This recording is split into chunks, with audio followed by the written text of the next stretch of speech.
తెలుగు రాష్ట్రాల్లో 450కి పైగా రోబోటిక్ సర్జరీలు సక్సెస్ఫుల్ గా చేసిన ఘనత మణిపాల్ హాస్పిటల్దే. నమస్తే, నేను Keshav. Welcome to Suman TV. Pushpa 2 cinema release అయ్యి దేశవ్యాప్తంగా రికార్డుల మోత మోగిస్తుంది. మరోవైపు హీరో పుష్పకి మాత్రం ఇక్కడ రీసౌండ్ వస్తున్న పరిస్థితి కనిపిస్తుంది. దీని ఎఫెక్ట్ తెలుగు సినిమా పరిశ్రమ పైన కూడా పడుతుంది.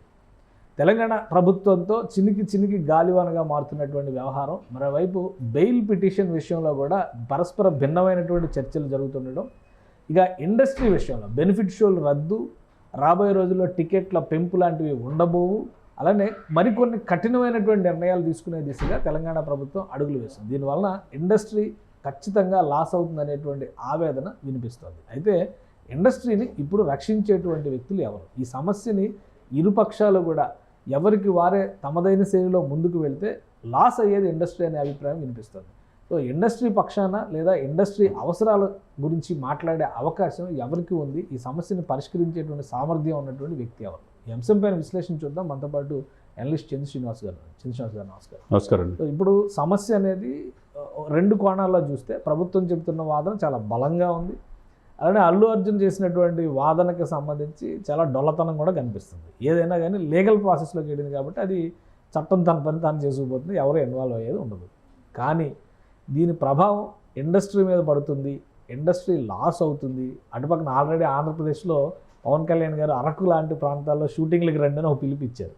తెలుగుదేశం పార్టీ రాష్ట్ర అధ్యక్షుడు క్లియర్గా ఏపీలో సినిమా ఇండస్ట్రీకి మెరుగైన అవకాశాలు ఇస్తాం అంటున్నారు. సో ఇటు చేసి అటు చేసి హైదరాబాద్లో ఉన్నటువంటి ఇండస్ట్రీ ఒక సంక్షోభ స్థితిని ఎదుర్కొంటుంటే ఈ సమస్యల పరిష్కారం గురించి మాట్లాడేటువంటి పరిస్థితి కానీ ఇన్వాల్వ్ అయ్యేటువంటి పెద్దలు కానీ లేరా? ఇది ఇరువురి మధ్య పంతాలు పట్టింపులతో ముందుకెళ్తే నష్టం ఎవరికి? నష్టం మొత్తం ఇండస్ట్రీకే ఉంటుందండి. ఎందుకంటే స్వర్గీయ ఎన్టీ రామారావు గారు తెలుగువారి ఆత్మగౌరవం అని చెప్పేసి ఒక నటుడిగా, మన కృష్ణుడు ఎలా ఉంటాడో తెలియదు, రాముడు ఎలా ఉంటాడో చూసాం. ఆ తర్వాత ఎస్వి రంగారావు అటువంటి గొప్ప నటుల్ని ఇచ్చింది. నటుడు సినిమాలు కాకుండా రాజకీయాల్లో కూడా రాణిస్తాడని చెప్పి ఎన్టీ రామారావు గారు మనం చూసాం. తెలుగువారి ఆత్మగౌరవాన్ని ఢిల్లీ స్థాయిలో ఆయన చూపించిన చొరవ, ఆ తర్వాత చంద్రబాబు నాయుడు గారు ఎదిగిన తీరు, ఆ తర్వాత రాజకీయాల్లో చిరంజీవి గారు ప్రజారాజ్యం పెట్టారు. సరే 12 మందిని ఎమ్మెల్యేని చేశాడు, సెంట్రల్ మినిస్టర్ అయ్యాడు. ఒక ఇండస్ట్రీ గౌరవే కదా. తర్వాత పద్మవిభూషణ్ అయ్యాడు. ఆ తర్వాత నటుడు ఎవరు వచ్చారు? పవన్ కళ్యాణ్ వచ్చాడు. ఈరోజు సక్సెస్ఫుల్గా 100% స్ట్రైక్ రేట్తో దేశ రాజకీయాల్లోనే తన పేరు తెచ్చుకున్నాడు. కాబట్టి ఈ ఇండస్ట్రీకి మనం ఏం చేసామనేది కాకుండా అనేక ప్రభుత్వాలకి సఖ్యతతో ఉన్న వాళ్ళు ఉన్నారు, విభేదించిన వాళ్ళు ఉన్నారు. సరే, దశాబ్దం మనం చూసాం. ఇప్పుడు ఈ పరిస్థితి ఎందుకు వచ్చింది? ఈ 1 yearలో ఈ రాష్ట్రంలో ఈ పరిస్థితి రావడానికి కారణం ఏంటి? ఒక హీరో చేసిన తప్పుకి మిగతా హీరోలందరూ కూడా సంఘీభావంతో వెళ్ళారు. అదే సమయంలో తప్పు ఎక్కడ జరిగింది? కనీసం ట్వీట్ కూడా చేయకుండా రేవతి మృతికి, ఎందుకంటే అభిమానులు లేదే హీరోలు లేరు కదా. మరి అభిమాని చనిపోయినప్పుడు అదే విధంగా స్పందించాల్సిన హృదయం ఈ ఇండస్ట్రీ మొత్తానికి ఉంది. కానీ ఎవ్వరు కూడా చేయకుండా ఆ తప్పుని ఇక్కడ 2 కారణాలు సార్. ఇండస్ట్రీ నాకు ఆ రోజు సహకరించలేదని చెప్పేసి కక్ష పెట్టుకొని వాళ్ళందరినీ తన దగ్గర తీసుకొచ్చుకున్నాడు, బతిలాడించుకున్నాడు. ఎవరు? మాజీ ముఖ్యమంత్రి జగన్మోహన్ రెడ్డి గారు. మరి ఈయనేం చేస్తున్నాడు? చాలా సిస్టమేటిక్గా లీగల్గా కరెక్ట్గా ఉండి చట్టాన్ని విభేదించి ఒక మనిషికి చావు అయినప్పుడు అతను ఎవరైనా ఒకటే అనే ఉద్దేశంతో లీగల్ పాయింట్ పట్టుకొని, ఆ విషయంలో రేవంత్ రెడ్డి గారు మినహాయింపు కాదు. ఇప్పుడు అధికారంలోకి వచ్చిన తర్వాత నంది అవార్డులు ఆగిపోతే ఆయన గద్దర్ అవార్డులు పెడితే అవార్డులు పునరుద్ధరిస్తా అన్నారు. చిరంజీవి గారికి పద్మవిభూషణ్ వస్తే ఆ గవర్నమెంట్ కంటే ముందర ఈయన ఇక్కడ సన్మానం చేశారు. వెంకయ్య నాయుడు గారికి, చిరంజీవి గారికి, ఇద్దరికి చేశారు. ఇద్దరు మరి ఆంధ్ర ప్రాంత వాస్తవ్యులుగానే మనం చూడాల్సి ఉంటుంది. కానీ తెలంగాణ ప్రభుత్వం సత్కరించింది. సో ఒక రకంగా ఇండస్ట్రీ వైపు రేవంత్ రెడ్డి గారు ఒక పాజిటివ్ సిగ్నల్ని పంపుతూనే ఉన్నారు మొదటి నుంచి ఉంది. కానీ ఇండస్ట్రీ నుంచి ఆ సఖ్యత లేదా ఆ పాజిటివ్నెస్ అనేది ఉందా? ఇప్పుడు ఎందుకు ఇంత? ఇప్పుడు తప్పు జరిగినప్పుడు ఖచ్చితంగా ఎవరికైనా కానీ ఒకటే చట్టం ఉంటుంది, 1 కాన్స్టిట్యూషన్ కాబట్టి, రాజ్యాంగం ఒకటే ఉంది కాబట్టి ఎవరికైనా ఒకటే ఉంటుంది. అల్లు అర్జున్కైనా కానీ, మీకైనా, నాకైనా కానీ. సో అదే అమలు చేస్తున్నారు. కానీ దీనివల్ల ఇండస్ట్రీ బలిపశువు అవుతున్న పరిస్థితి ఉందన్నప్పుడు ఎందుకు ఎవరు మాట్లాడట్లేదు? ఓన్లీ ఆయన ఓదార్చడానికి ప్రాధాన్యం ఇచ్చారు కానీ ఇండస్ట్రీ పక్షాన దీనివల్ల నష్టపోయేది ఇండస్ట్రీ అనేటువంటి ప్రశ్న అనే అంశాన్ని లేవనెత్తే ధైర్యం కూడా ఎవరు ఎందుకు చేయట్లేదు? సార్, ఇక్కడ అల్లు అరవింద్ గారు మేము 3 జనరేషన్స్ నుంచి ఎదిగామంటున్నాడు, స్వయం కృషితో ఎదిగాడని చెప్పి ఈయన అల్లు అర్జున్ గారు ఆ ఇదిలోనే, ఆ ట్రాన్స్లోనే ఉన్నారు. అసలు ఇండస్ట్రీకి పెద్ద దిక్కు ఎవరు అనేది ఇక్కడ ప్రశ్న. ఒకప్పుడు దాసనారాయణ గారు, ఆ తర్వాత ఇండస్ట్రీకి పెద్ద చిరంజీవి గారు అని చెప్పి అందరూ అన్నారు. ఏది ప్రముఖ దర్శకుడు ఆస్కార్ అవార్డు గ్రహీత రాజమౌళి గారు అన్నారు, సార్ వద్దు ఆ పాత్ర నాకు వద్దన్నా కానీ, సార్ మీరే సార్ మీరు వద్దన్నా అని చెప్పి అందరూ అన్నారు. ఏ సమస్య ఉన్నా మనం చూసాం, చిన్న సమస్య సినిమా టికెట్ల రేట్ల విషయంలో ఏపీ గవర్నమెంట్కి ఆయన వెళ్ళి పాపం చేతులు జోడించి చేసి టీం మొత్తం లీడ్ చేసింది కూడా ఆయన, చేతులు జోడించి అడిగాడు సార్. పాపం ఆయన తగ్గించుకొని మహేష్ బాబు అందరూ వెళ్ళారు. సరే ఇక్కడ లీగల్గా తప్పు జరిగితే ఈరోజు రేవంత్ రెడ్డి గారు ఎవరైనా ఒకటే ఆయనకి. ఆ రోజు మీరు అన్నట్టు ఆ రాష్ట్రంలో మొగల్తూరులో పుట్టిన ఆ వ్యక్తికి దేశం గర్వించదగ్గ, దేశంలో ద్వితీయ పద్మవిభూషణుడు అయితే ఆయన సత్కరించాల్సింది పోయి చేయని పనిని ఈయన ఇక్కడ శిల్పకళా వేదికలు చేశాడు సార్. ఏది ఈయనతో పాటు మెగాస్టార్ చిరంజీవి గారితో పాటు వెంకయ్యనాయుడు గారితో పాటు మిగతా పద్మ అవార్డు పొందిన 15 మందికి చేశాడు. అంటే ఇక్కడ రాష్ట్రాలు విడిపోయిన ఒకటే అనే భావంతో రేవంత్ రెడ్డి గారు ఉన్నారు. ఈ సందర్భంలో నేనేం చెప్తానంటే, ఆ రోజు చిరంజీవి గారు ఈ ఇండస్ట్రీని కాపాడటానికి కరోనా టైంలో విపత్కరమైన పరిస్థితుల్లో 6 మాసాలు 24 క్రాఫ్ట్స్కి సొంత డబ్బుతో పాటు కొంతమంది డొనేట్ చేసింది. బ్లడ్ బ్యాంక్ వేదిక లక్షల మందిని కాపాడగలిగారు. ఒకవైపు ఫుడ్ పెట్టారు, బ్లడ్ ఇచ్చారు, ఆక్సిజన్ కూడా ఇచ్చారు. తర్వాత దాంతోపాటు చాలా చేశారు. చేసిన ఈ వ్యక్తికి ఈ రోజున ఈ చిన్న 10 నిమిషాల్లో సమస్య సాల్వ్ అయ్యేది. ఇప్పుడు మేము చేసింది కరెక్ట్ అనే ఇగోలకి వెళ్ళిపోయి ఈ పరిస్థితి. ఇప్పుడు ఫ్యామిలీ కూడా, మెగా ఫ్యామిలీ కూడా ఆ రోజు అల్లు అర్జున్ అరెస్ట్కి వెళ్ళిన సందర్భంలో రియాక్ట్ అయ్యారు. చిరంజీవి గారు షూటింగ్ ఆపేసుకొని వచ్చారు, నాగబాబు గారు అందరూ ఇంటికి కూడా వెళ్ళారు. రిలీజ్ అయిన తర్వాత అల్లు అర్జున్ కూడా ఆయన ఫ్యామిలీని తీసుకుని చిరంజీవి గారిని కలిశారు, నాగబాబు గారి ఇంటికి కూడా వెళ్ళారు.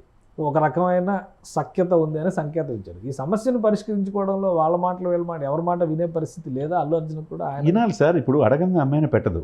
ఇప్పుడు చిరంజీవి గారి దగ్గరికి వెళ్ళి అరవింద్ గారు వాళ్ళ కొడుకుని తీసుకొని వెళ్తే ఈ సమస్యకు పరిష్కరించండి అంటే 10 నిమిషాల్లో రేవంత్ రెడ్డి గారికి ఫోన్ చేసి వెళ్ళి సాల్వ్ చేయలేరా?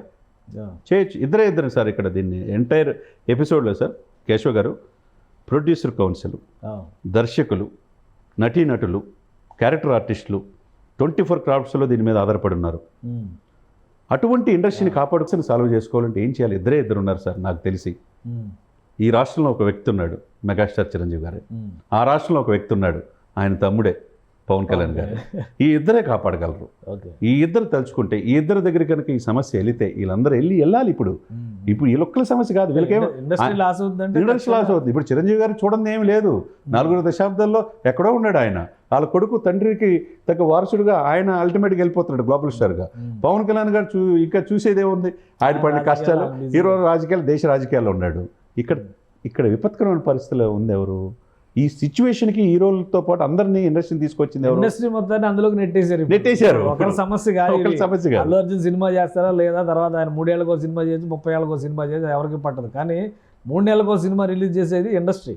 అవును, ఇండస్ట్రీ లాస్ అవుతున్నప్పుడు ఎందుకు మరి ఎవరు రియాక్ట్ అవ్వని పరిస్థితి? చాలా మంది ఉన్నారు కదా, తమ్మారెడ్డి భరద్వాజ్ గారు కానీ, ఇంకా ఇండస్ట్రీలో ఉన్నటువంటి senior most D Suresh Babu గారు, ఇప్పుడు దిల్ రాజు గారు కూడా గవర్నమెంట్లో కీ రోల్లో ఉన్నారు. సరే, వీళ్ళు ఎవరు మాట్లాడే పరిస్థితి లేదు. ఎవరు వీళ్ళు ఇంకా అగ్నికి ఆజ్యం పోస్తున్నట్టుగా వీళ్ళు ఇష్టం వచ్చినట్టు ప్రెస్ మీట్లు మాట్లాడుతూ ఉంటే, ఆర్మీ అని చెప్పని జపం చేస్తూ ఉంటే మరి అక్కడ కూడా మండుతుంది కదా. అంతే కదా, అదే సిచ్యువేషన్ అవుతుంది. ఇప్పుడు ఈ సిచ్యువేషన్ కారణం ఏంటనేది ఆలోచించుకొని ఇప్పుడు అందరు కలిసి ప్రొడ్యూసర్ కౌన్సిల్ కావచ్చు, దీని మీద ఆధారపడిన 100 కోట్లు పెట్టుబడి పెట్టి నిర్మాతలు ఉంటారు. ఎక్కడెక్కడ యూఎస్ నుంచి వచ్చి ఇక్కడ నిర్మాతలు ఉన్నారు, దర్శకులు, మూవీ మేకర్స్ కూడా ఎక్కడి నుంచి వచ్చారు, వాళ్ళు అమెరికా నుంచి వచ్చి 300 కోట్లు 400 కోట్లు సినిమాలు తీసి ఇప్పుడు 600 కోట్లు దానికి బడ్జెట్ అన్నారు. ఇంకేదో లెక్కలేసి 800 కోట్లు అయింది. మొత్తం మీద 1600 కోట్లు వసూలు చేసింది ఇప్పటివరకు అంటున్నారు. సో కానీ డ్యామేజ్ అయింది కదా ఆంధ్రప్రదేశ్, డ్యామేజ్ అయింది. ఈ డ్యామేజ్ ఎవరు పూడ్చలేనిది. ఇప్పుడు ఎవరు పూడ్చగలరంటే వీళ్ళందరూ కలిసి వాళ్ళిద్దరే. ఈ ఇద్దరి దగ్గరికి వెళ్తే సమస్య. ఇండస్ట్రీ చేసిన తప్పు ఏంటంటే అల్లు అర్జున్ ఓదార్చే కంటే ముందు ఈ సమస్యను పరిష్కరించమని చిరంజీవి గారి దగ్గర కలిసి ఉంటే ఈ పరిస్థితి వచ్చేది కాదు. వీళ్ళు ఎవరు ప్రొడ్యూసర్లు, డైరెక్టర్లు, యాంకర్లు, యాక్టర్లు అందరూ, రైటర్లు, గీటర్లు అందరూ. చిన్ని కృష్ణ అని ఆయన అయితే ఎంత అడ్డగోలుగా మాట్లాడాడంటే ప్రెస్ ముందరకు వచ్చి, అప్పటికే ఎవరో మీడియా రిపోర్టర్స్ వాళ్ళు అడుగుతుంటే కూడా ఆయన చాలా ఘోరంగా మాట్లాడాడు. సో ఇట్లాంటి వాళ్ళు సర్వనాశనం అయిపోతారు అన్నాడు. ఇట్లాంటి వాళ్ళు ఎవరయ్యారు ఇప్పుడు ఇటువంటి అత్యుత్సాహాలని అల్లు అరవింద్ గారిని వాళ్ళు పెట్టుకొని గీతా ఆఫీసులోనే పెట్టాడు, పోషిస్తారు. అది తప్పది. ఎట్లా పెడితే అట్లా మాట్లాడుకోరు సార్. ఒక చట్టం ఉంటుంది, దాన్ని బట్టి ఎవరు అతిథులేం కాదు. ఈ విపత్కరమైన పరిస్థితిలో దీని మీద మీరు చెప్పినట్టు దశాబ్దాల తరబడి ఇండస్ట్రీ ఉంది. ఎక్కడో చెన్నై నుంచి ఇక్కడ తీసుకురావడానికి అనేక మంది ఆ రోజున కష్టపడ్డారు. స్వర్గీయ అక్కినేని నాగేశ్వరరావు గారు, ఎన్టీ రామారావు గారు, కృష్ణ గారు, చిరంజీవి గారు అందరూ కష్టపడిన వాళ్ళే. ఇక్కడికి వచ్చింది హ్యాపీగా ఉన్నారు, అందరిని అలరిస్తున్నారు. ఇప్పుడు ఈ ఆ బాలీవుడ్ హాలీవుడ్ స్థాయిలో తెలుగు ఇండస్ట్రీ టాలీవుడ్ వెళ్తుంది. అవును. అక్కడికి మించి కలెక్షన్స్ వస్తున్నాయి. స్థాయిలో దానికంటే పై స్థాయిలో ఉంది ఇప్పుడు ఇండస్ట్రీ. ఎందుకంటే బాహుబలి కానీ, RRR కానీ, ఇక్కడ నుంచి వెళ్ళిన ఇప్పుడు పుష్ప 1 కానీ, పుష్ప 2 కూడా. అవును. సో ఒక రేంజ్ చూపించినటువంటి పరిస్థితి ఉంది. ఇప్పుడు ఇలాంటి వ్యవహారాలతో మళ్ళీ ఇండస్ట్రీ డౌన్ఫాల్ అనేటువంటి సంకేతాలు కనిపిస్తున్నాయి అని అనుకోవాల్సి ఉంటుంది. 100% ఎవరో ఒకరు పెద్దలు ఇనిషియేషన్. కేశవ్ గారు ఇక్కడ పెద్దరికం తీసుకోవాలంటే వాళ్ళు తీసుకోరు. వాళ్ళకెందుకు, వాళ్ళ పనిలో వాళ్ళు ఉంటారు. వీళ్ళే ఎవరైతే ప్రముఖ నిర్మాతలు, దర్శకులు ఉన్నారో వీళ్ళందరూ వెళ్ళి ఇండస్ట్రీని కాపాడాల్సిన బాధ్యత ఉందని చెప్పి మెగాస్టార్ చిరంజీవి గారి దగ్గరికి వెళ్తే వాళ్ళ తమ్ముడితో మాట్లాడుతాడు. ఆ రాష్ట్రంలో కీలకమైన పాత్రలో ఉన్నాడు, ఇక్కడ ముఖ్యమంత్రితో సఖ్యతగా ఉన్నాడు, అక్కడ చంద్రబాబు నాయుడు గారే. వీళ్ళిద్దరూ కలిసి కూర్చుంటే ఆ రాష్ట్రానికి టూరిజం డెవలప్ అవ్వాలన్న ఉద్దేశంతో షూటింగ్ స్పాట్స్ మీరు అన్నట్టు అరకు ప్రాంతాలు చేస్తున్నారు. ఇప్పుడు మొత్తం హైదరాబాద్ వదిలిపెట్టి వెళ్తే ఎవరికి లాసు?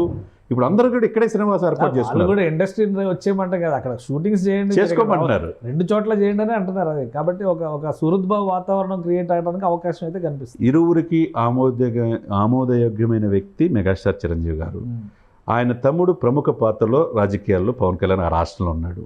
కాబట్టి ఈ సమస్యను సాల్వ్ చేసుకో. ఇప్పుడు నార్త్ ఇండియాలో ఎక్కడెక్కడ ఉత్తరాంధ్రలో మొత్తం వెళ్ళి రికార్డులు సృష్టించే కాదు, ఉన్న ఇంటిని చక్కబెట్టుకోవాలి.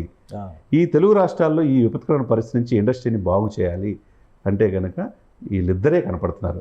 మెగాస్టార్ గారిని దగ్గరికి వెళ్ళాలి, ఈ సమస్యను సాల్వ్ చేసుకోవడానికి కూర్చుంటే జరిగిన తప్పుని సరిద్దే ఆయన నేర్పరి. ఆయన ఎప్పుడు చెప్తాడు, చెడు చెవులో చెప్పు, మంచిని 10 మంది ముందు చెప్పని చెప్పి అంటాడు.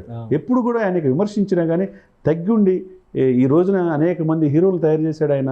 అనేక మంది యువతకు కూడా స్ఫూర్తి, దేశ విదేశాలు అనేక పారిశ్రామికవేత్తలు కాదు ఎంతో మందికి స్ఫూర్తి ప్రదాత మెగాస్టార్ గారు. స్వయం కృషితో ఎదిగాడు. ఆ వ్యక్తి దగ్గరికి వెళ్తే తప్పే ఉంది. ఈ సమస్యకి సాల్వ్ వీళ్ళందరికీ కూడా ఒకే ఒక వ్యక్తి ఈయన, ఆయన తమ్ముడు పవన్ కళ్యాణ్ గారు. వీళ్ళిద్దరే కనపడుతున్నారు రామలక్ష్మణులాగా. రైట్. థ్యాంక్ యూ చంద్రశ్రీనివాస్ గారు విశ్లేషణ అందించినందుకు. ఇది ఒకరు చేసిన పాపం ఇండస్ట్రీకి శాపం కాకూడదంటే ఎవరో ఒకరు ముందడుగు వేయాల్సినటువంటి పరిస్థితి కనిపిస్తుంది.